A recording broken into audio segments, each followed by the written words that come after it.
And I thought to myself, you could stay here and get a butthole stomped in you, or you could floor it and hope they got enough sense to get out of the way. And boy, if you believe this, that was the option I took.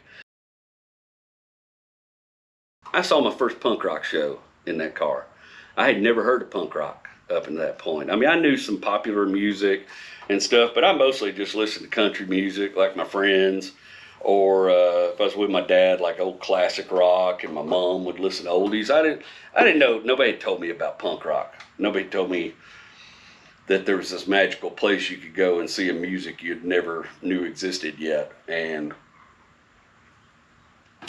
my friends Steve, Mike, and Alex talked me into one night driving us all down to a place kind of close to downtown Houston off Studemont called Fitzgerald's. And Fitzgerald's was this, God, it was just the building probably should have been condemned back then. I think they eventually did. I know it's a parking lot now. But Fitzgerald's was just this old giant house on a gravel parking lot, kind of on the corner of Studemont and White Oak, I think was the name of the street. Right off I-10, and that's where all the punk shows were. That's where all the punk bands played, and we drove down there and we paid our little money to get in. And I realized immediately on entering the place that I was not a punk rocker because I was dressed completely wrong. I had on a nice button-up shirt and jeans, cowboy boots, and a cowboy hat. Nobody else in there looked like that. I will tell you this. The first time I heard that music, I was enraptured. I didn't know why everybody was angry, but I knew I was struggling with things, and I was angry too, and I just liked it.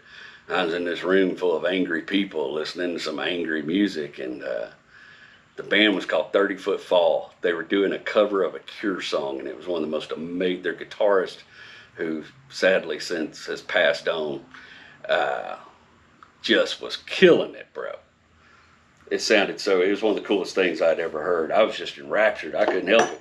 Next thing you knew, I found myself down off in the pit, moshing, or whatever they call it, with the guys. And everybody was mostly just elbows and humbucking back and forth and a lot of bouncing off each other. And it was fun. You were blowing some steam off. And I was waving my cowboy hat, having a good old time listening to this punk rock music. And this one little old fella, I guess he didn't care for me, or didn't care for the fact I was wearing a cowboy hat at the punk rock club, or the cowboy boots. Who knows what set him off.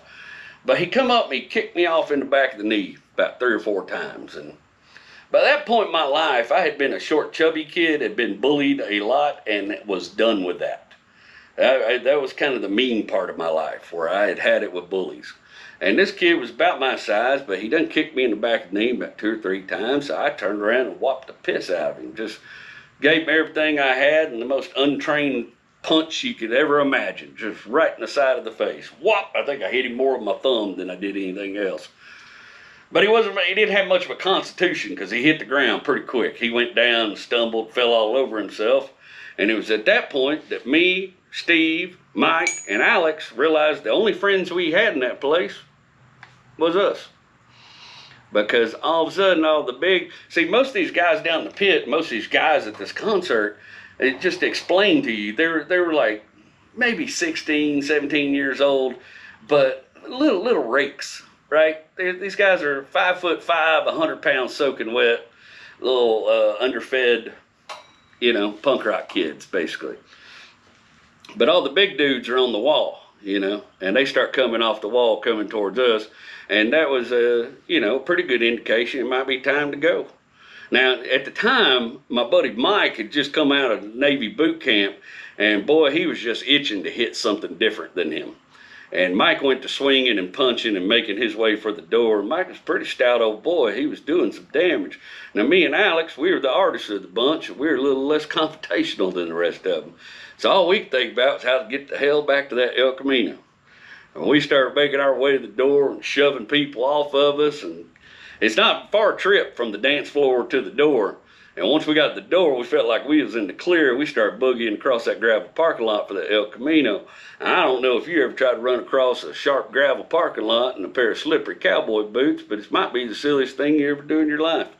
I don't know how many times I ate it on the way to that car, but I know it was more than twice. We got back to that car, and I jumped in and fired that booger up. And here come Alex. He jumps in the back of the El Camino, and here comes old Mike Wayne. And Mike Wayne jumps in the side door of the El Camino, and then we see Steve in all his glory. And Steve was a New Mexican Mexican. Did I get that right? Yeah. A New Mexican. And Steve was built like a tank. He'd been roofing with his daddy since he was 8 years old, hauling roof bundles and stuff up a ladder. He had some shoulders on him that you could barely fit into El Camino on a good day. And that boy was stout, man, and he had long blonde hair like a woman. It was the craziest thing. He had the most beautiful hair you ever seen in your life. And Steve come out of that bar, and those guys were piling around him, and he was just throwing roundhouses while walking forward like a juggernaut from the comic books. It was the craziest thing. He was just laying them down. Broop, broop, broop, just putting these little underfed people on the ground. It was the craziest thing. And he runs up, he jumps in the back of the El Camino, and the mob starts coming through the parking lot towards us. And I thought to myself, you could stay here and get a butthole stomped in you. Or you could floor it and hope they got enough sense to get out of the way. And boy, if you believe this, that was the option I took.